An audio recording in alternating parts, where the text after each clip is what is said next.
State TV has been showing pictures, live footage from State TV, as they say, of people with arms at the forefront of those protests. There haven't been any other independent verifications of that, but that is what's going on State TV at present. Yeah, we saw those pictures. Did you see those pictures of the two men on the here? I don't know if you can see a monitor, but you see one man with a baseball cap and he's masked. In fact, the two of them, one with a rifle or what looks like an automatic weapon, firing at what we don't know. Indeed, and this is part of the issue. At the moment, the press, at least on the state televisions, are being very clear that these are people with the march. Obviously, from the Brotherhood side, they deny that and say actually it's people who are against the march. And as usual, we will have that media narrative polarized and accusing the other side. I was actually on that bridge myself only an hour or so ago. I didn't see the march because it hadn't arrived yet at that point. When the march arrived onto the 15th of May bridge, I could see it, but by that point I was too far away to be able to see if anybody was carrying anything at all. But the media, the state media pictures are extremely clear and very vivid. Are there similarities between today, the March of Anger, and Wednesday? In terms of the numbers, at least on the bridge that I saw, which was coming from behind the scene, there were hundreds, there weren't thousands. The marches that are heading towards Ramses at the moment are heading from different parts of the city. They are significant in terms of their numbers. We don't know how many at present. And there is a propensity for violence because on top of the fact that you have large numbers from the Brotherhood out on the streets and their supporters trying to get to Ramses, you also have not only the police as well as the army out on the streets trying to ensure that they don't reach or they don't commit any acts of violence as they claim, but you also have civilian popular committees, and I passed through those myself as I was coming to the studio. There are people out on the streets who are civilians, but who are guarding certain exits and passageways and roads in order to sort of stand their ground in their own neighborhoods. This is a very tense situation. The propensity for violence is extremely high, and the risks for the stability of the country should not be underestimated. Can you talk a little more, H.A.Hellyer, about that? The risk to the country should not be underestimated. I mean, there were quotes earlier, you know, and we've talked about the polarization in Egypt. Are you saying now this could, if there's more violence, or if there are scenes similar to Wednesday's, it could lead to deeper division? I don't really know how it could get deeper, to be quite honest. The level of polarization is incredibly deep at present. Tension is extremely high. You have churches reporting that they've been attacked around the country by people affiliated with the pro-Morsi camp.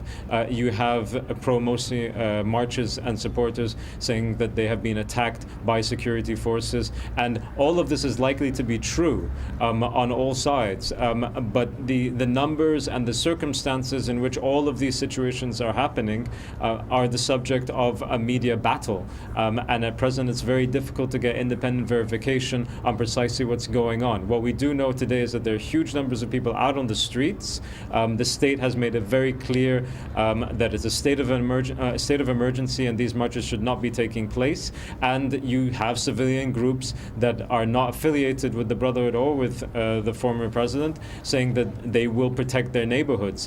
So everybody is on extremely high alert, and the situation remains tense, and you could see more violence unfold today and tomorrow.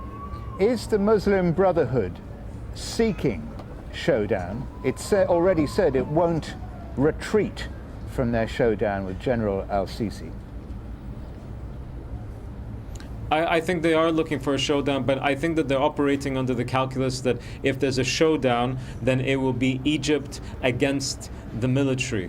and the Muslim Brotherhood seems to be convinced that the majority of the population is behind them, not behind the military, and that if there's more of a standoff with the military by the Muslim Brotherhood, that the rest of the population will gradually join the pro-Morsi protesters against the military. That's a calculus that they're estimating, that they think they've got right, and I wouldn't be so sure. The military is extremely popular in this country, and you can see from the media narrative that is currently being placed out there that actually huge numbers of people, if not the majority, if not the overwhelming majority, are still backing the interim government. They don't view this as a pro-democracy protest. They view it as a pro-Morsi protest that is indulging in acts of terrorism. Whether that's true or not is irrelevant. The fact of the matter is that this is what people currently believe around the country, and the two sides in this dispute are extremely sure of their narrative.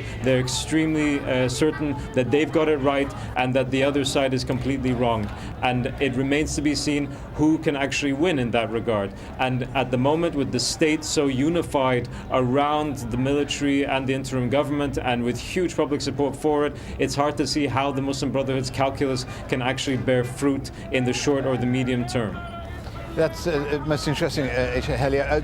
Just to take you back to part of your answer about how much support there is for the Muslim Brotherhood, not just in Cairo, and we've obviously seen the marches in Cairo and Alexandria, but across Egypt. Yes. There's a division perhaps between Islamist and secular, rich and poor. Are there geographical divisions as well?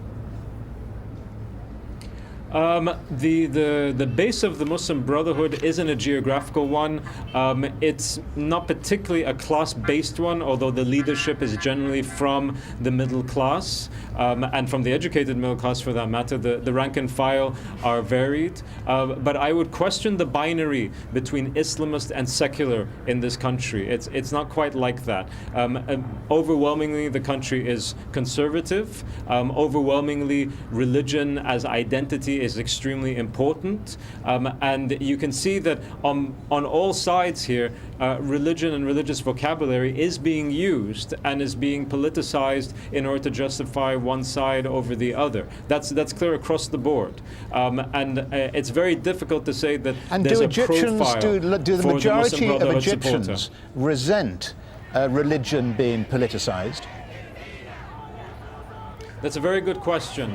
And I think that may be part of what happened in the past year. But to be quite honest with you, the amount of politicization over religion in this country is intense, incredible, and it, again, is used for different reasons across the board. You can't claim that it's not being politicized by one group over another. The issue with the Muslim Brotherhood camp and the pro-Morsi camp is that it will use that to a much greater extent. But that doesn't mean that it's not being politicized as a tool by other forces in the country as well. And there are other Islamist forces in the country, such as the Salafi Noor party and their supporters, that are different from the Muslim Brotherhood in this regard in terms of their political strategies at present. You also have the former Muslim Brotherhood high-ranking member Abu al-Futuh, who has his own political party, Strong Egypt, which some describe as post-Islamist or neo-Islamist. You have the Wasat party that is a little bit different, even though it's been very pro-Morsi throughout.